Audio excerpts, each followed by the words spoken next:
Hi friends, అందరికీ కార్తీక పౌర్ణమి శుభాకాంక్షలు friends. నేనైతే శివాలయం టెంపుల్కి వచ్చేసాను. ఇది మా ఇంటికి దగ్గరలో ఉంటుంది ఈ టెంపుల్.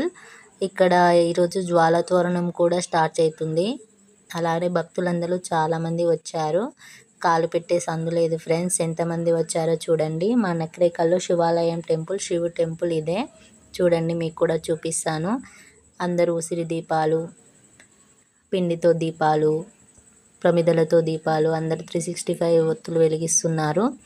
నేను కూడా వెలిగించేశాను ఫ్రెండ్స్.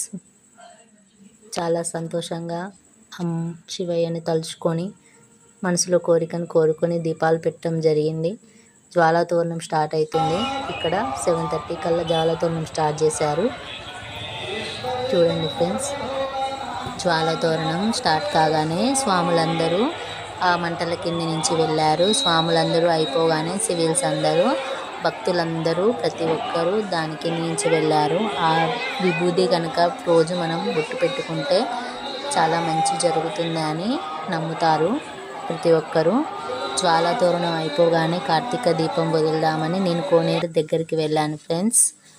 ఉసిరి దీపాలతో నేను కోనేరు దగ్గరికి వచ్చి దీపాన్ని వదిలేశాను ఫ్రెండ్స్. మనసులో కోరికను కోరుకున్నాను.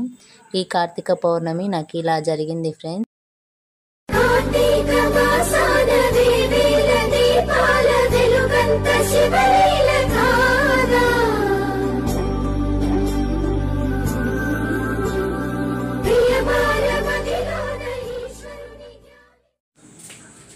కార్తీక పౌర్ణమి మీరు ఎలా జరుపుకున్నారో కామెంట్ బాక్స్లో కామెంట్ తెలియచేయండి ఫ్రెండ్స్. నా వీడియో నచ్చినట్లయితే సబ్స్క్రైబ్ చేసుకోరు. ఇలాంటి వీడియోలు ఎన్నో